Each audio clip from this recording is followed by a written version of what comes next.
Doctor BR Ambedkar Konaseema జిల్లాను cocoa హబ్గా తీర్చిదిద్దేందుకు నాంది పలుకుతూ కోనసీమ కోకో సంఘం ఏర్పాటుకు యోచన చేస్తున్నట్లు జిల్లా కలెక్టర్ మహేష్ కుమార్ తెలిపారు. బుధవారం స్థానిక కలెక్టరేట్లో ఉద్యాన సహకార రిజిస్ట్రార్ శాఖల అధికారులతో సమావేశం నిర్వహించి కోనసీమ కోకో సంఘం ఏర్పాటు విధి విధానాలపై సమాలోచనలు జరిపారు.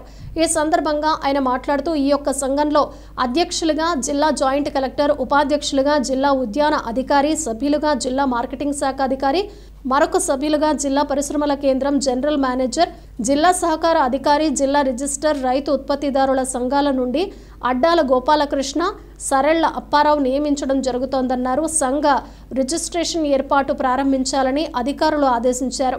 క్లస్టర్ వారీగా కోకో పంటల విస్తరణకు జిల్లాలో ప్రాథమిక దశలో 1000 ఎకరాలను గుర్తిస్తూ లబ్ధిదారులను ఎంపిక చేయాలని ఆదేశించారు.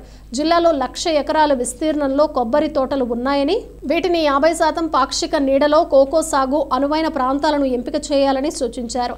రాజోలు, మల్కీపురం, సకినేటిపల్లి మండలాల్లో ఉప్పునీటి ప్రాంతాల మినహాయింపు, మిగిలిన చోట్ల అంతర్జాతీయంగా మంచి డిమాండ్ ఉన్న ఈ కోకో సాగుకు ప్రత్యేక చొరవ చూపాలన్నారు. మొక్కలు సరఫరా, నాటడం, ప్రూనింగ్ వంటి ప్రక్రియలకు సంబంధించి నరేగా అనుసంధానంతో చేపట్టేందుకు ప్రతిపాదనలు సిద్ధం చేయాలని ఆదేశించారు.